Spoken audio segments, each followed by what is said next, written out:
Bonjour à tous, donc on est pour la journée 9 en train de présenter donc la croustillante. Donc c'est un outil qui permet de sélectionner donc les meilleurs matchs à regarder donc pour vivre l'expérience de la Ligue 1. Donc il y a plusieurs documents qui sont effectués par la suite, à la fois un focus data donc global donc sur la Ligue 1 et un data donc focus plutôt au club. Ça permet d'avoir des données, s'appuyer sur ces données-là pour pouvoir choisir les matchs et éventuellement évidemment parier sur des matchs qui nous paraîtraient le plus intéressant. Donc là on est sur la première partie, il y a un partenaire donc AC Prono qui lui donc propose un certain nombre de paris et donc je fais une vidéo sur les paris directement plus spécifiques. On fait d'abord donc un premier retour sur les sélections donc d'avant. Donc sur la première sélection donc on a eu AS Monaco le LOSC. Donc notamment on a eu un 0-0 entre les deux clubs et puis on a eu la sélection du chef avec un match qui en cachait un autre, donc notamment le FC Nantes et l'OGC Nice qui s'est soldé donc par un match nul. Donc sur les deux il y a eu un intérêt qui a été validé de la croustillante. Il y avait un autre match qui n'avait pas été sélectionné donc dans la sélection du chef qui était notamment donc Paris Saint-Germain contre Strasbourg. Il y a eu 4-2, donc ce match-là aurait pu aussi être catégorisé donc comme match spectaculaire, mais il n'a pas été sélectionné. Ensuite, donc sur l'intérêt donc de la croustillante, donc on a eu notamment une légère baisse des performances, notamment de AC Prono avec le résultat de prono donc qui est en vert flashy. On a le nombre de pronos qui oscille entre en gros 3 et 8 donc au top sur la journée 6. Là on a eu évidemment en termes de résultats de pronos 2 sur 5, donc on est environ entre 35% et quasiment un peu plus de 55% de réussite de la part de notre partenaire. Sinon sur l'intérêt donc de la croustillante, on a notamment donc un intérêt qui a été validé avec sur la journée 7 puisque le nombre de matchs sélectionnés donc qui est en bleu clair, en bleu oui un peu plus foncé, un peu flashy, qui est juste ici. On en a sélectionné 3 donc pour la journée donc 8 et donc il oscille entre 2 et 3 principalement. On a eu un intérêt donc qui était soldé donc par 2 sur 2 matchs qui ont été sélectionnés. Donc évidemment l'écart de la croustillante a été validé, donc il oscille entre 1 et 0 directement. Donc ça valide en tout cas la performance de l'outil. Ensuite sur le classement, donc on retrouve le Paris Saint-Germain donc ex-aequo donc avec l'AS Monaco avec aucune défaite pour le moment pour les deux clubs, 6 victoires, 2 nuls. Donc là le Paris Saint-Germain quand même a eu donc 2 matchs nuls dernièrement pour l'AS Monaco. On sent évidemment que avec la Ligue des Champions ça va commencer évidemment à tirer. Il y a la trêve internationale, mais il y a beaucoup de joueurs qui vont directement continuer évidemment en trêve internationale. Donc on va pouvoir voir un petit peu ce que ça va pouvoir donner sur cette année. On a l'OM donc qui va jouer donc le Classico donc qui est positionné 3e avec 17 points, une défaite, 2 nuls et 5 victoires, donc bien positionné à l'arrière en tout cas de l'échappée. Et on a ensuite la deuxième, on va dire, plutôt c'est même d'ailleurs le peloton avec le LOSC qui est positionné ex-aequo avec RC Lens et donc Reims, mais il a la différence c'est qu'il a 2 défaites, 2 nuls, tandis que le RC Lens a aucune défaite avec 5 matchs nuls, 3 victoires. Donc vraiment très très solide le RC Lens, le LOSC avec le plus de victoires réussi à passer devant et puis Reims fait un très très bon début de course mais qui a eu une surprise avec la défaite de Reims sur ce dernier match. On revoit le positionnement donc juste après donc de l'OL avec 4 victoires, 3 nuls et trois défaites et un nul. Donc on commence à avoir plutôt une bonne entrée de saison sur cette année avec une grosse équipe.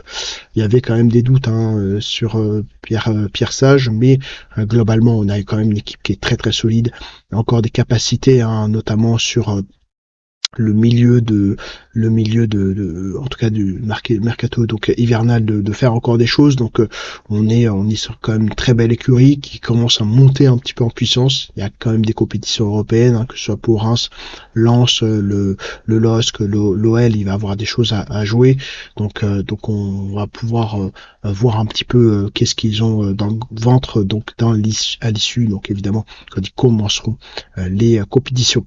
Ensuite donc le GC Nice donc se positionne derrière avec 4 matchs nuls, 2 défaites, 2 victoires. Donc on est encore un petit peu en deçà de ce qui est attendu, mais on reste assez proche en tout cas dans le milieu, début du peloton, avec notamment Nantes qui peut-être décroche un tout petit peu, mais qui reste quand même de bonne facture, avec Strasbourg aussi, donc qui ont les mêmes résultats, que ce soit OGC Nice, FC Nantes et Strasbourg, 2 défaites, 4 nuls et 2 victoires. Donc des équipes qui sont assez différentes, dimensionnées très différemment, avec un Strasbourg un peu plus irrégulier, avec cette capacité de surprise. FC Nantes, plutôt le jeu collectif, et puis l'OGC Nice, un jeu assez sérieux. On a vu avec le PSG qui ont réussi donc à obtenir donc un match nul. Donc ça reste évidemment un point, on va dire, d'attention. Brest se positionne tranquillement avec une irrégularité, 4 défaites, 3 victoires et un nul, mais sur la fin de la dynamique, on est quand même sur une victoire et un nul. La JOXR donc arrive à repasser devant, donc notamment grâce à ces 2 dernières victoires. Rennes est vraiment très très loin des attendus, donc il y a des questionnements évidemment avec Julien Stéphan, donc le coach actuel. Est-ce qu'il pourrait avoir une régénération, on va dire même jusqu'au coach, avec des noms qui ont été annoncés, pourquoi pas. Sachant qu'évidemment la stratégie de Rennes a été remise en cause, en tout cas en début d'année, enfin surtout le mercato estival. Donc, évidemment, c'est normal qu'il y ait un décrochage. La SSE donc se positionne avec notamment un nul et une victoire, tandis que tous les autres, Toulouse, Havre, Angers et Montpellier, que ce soit sur 3 nuls sur Toulouse et Angers sur les 3 derniers matchs, mais c'est vrai que dès qu'on commence dans cette fin de peloton à avoir quelques victoires, on peut vite très rapidement passer devant. Montpellier s'est séparé de Zakarian, ce qui était on va dire plutôt logique pour essayer de rattraper et peut-être atteindre en tout cas en fin de saison peut-être une 13e, 14e place, peut-être même sur la fin en tout cas peut-être une 15e, 14e place. Ça pourrait être évidemment intéressant. Le Havre est quand même sur 6 défaites, de victoires, déçoit un petit peu, sachant qu'il a quand même un certain nombre de capacités, notamment dites collectives. Toulouse paye peut-être c'est pas ses erreurs, mais en tout cas les ventes de ses joueurs importants, avec même si financièrement c'est peut-être plus intéressant, mais en tout cas on voit qu'il y a un décrochage par rapport à ce qui aurait pu être proposé. Et puis Angers et un peu fidèle à lui-même par rapport à ses objectifs. Ensuite sur le calendrier, donc on pourrait avoir un Rennes qui pourrait se reprendre notamment donc sur vendredi soir par rapport à un Havre affaibli. Donc ça peut être évidemment intéressant donc à regarder. Et puis ensuite on a un match on va dire de bas de tableau avec Angers et SSE. Donc ça va être plutôt intéressant pour eux pour peut-être prendre des points. Reims-Brest, un match qui peut être intéressant à vue d'œil. LOSC RC Lens, donc là il y a un choc qui pourrait être évidemment important. L'OL peut essayer de récupérer des points à la JOXR. Montpellier, on va voir est-ce que avec Jean-Louis Gasset, il y a des choses qui vont être intéressantes, et notamment peut-être éviter déjà les hémorragies, et notamment arrêter de perdre peut-être dès dimanche. Ça pourrait être intéressant à regarder. OGC Nice AS Monaco, un duel du Sud, là on a des choses intéressantes. Strasbourg FC Nantes, que va valoir donc les deux que vont valoir donc les deux collectifs, hein, ça pourrait être intéressant à regarder. Et puis enfin OM PSG, donc évidemment le retour d'un vrai classico, donc notamment donc dimanche soir. Donc sur la sélection donc croustillante, on a le premier match évidemment qui est prénommé donc le retour, avec un 14,21 de moyenne sur 20, donc 3 dimensions qui sont très très fortes, qui sont ici en verte, notamment donc équipe, le coach et la dimension sur l'émotion. Si on devait en retenir un, donc vraiment sur le différentiel, on aurait donc notamment peut-être donc 50, donc ce serait plutôt le niveau de l'équipe qui est vraiment au-dessus.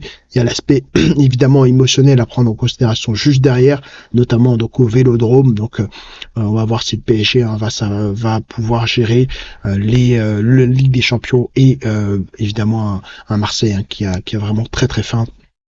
Courbe d'intensité de 2, puisqu'on est quand même assez écarté au niveau donc des deux équipes au niveau de leur classement, mais évidemment c'est un match extrêmement intéressant donc à regarder.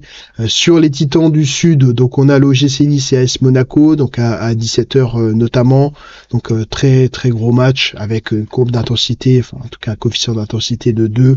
On est donc à 12,71, quasi 13 sur 20.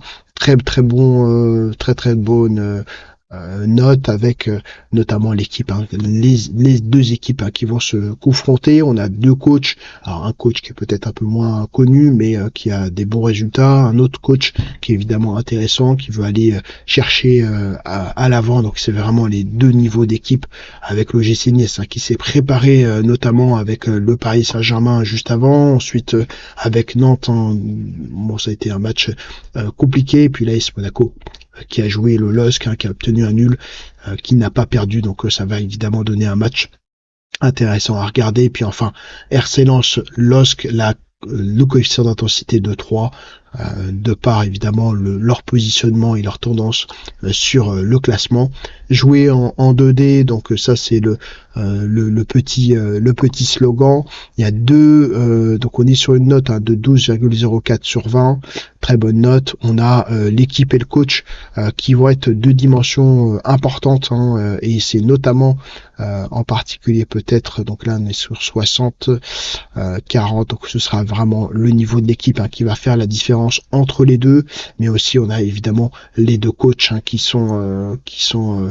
vont devoir présenter des choses évidemment intéressantes.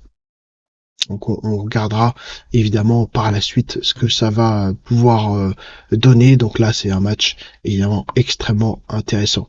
Ensuite, donc si on devait prendre une statistique importante sur cette journée, donc c'est notamment l'augmentation de l'attractivité, donc notamment liée à l'écart entre le maximum et le minimum qui se réduit. Donc là on a une légère, en tout cas c'est vraiment très très léger, légère augmentation de l'attractivité sur cette journée. Donc voilà. Donc si j'attends donc le retour pour avoir les différents autres éléments. N'hésitez pas à liker, à vous abonner, et puis on se retrouve bientôt sur de nouvelles vidéos.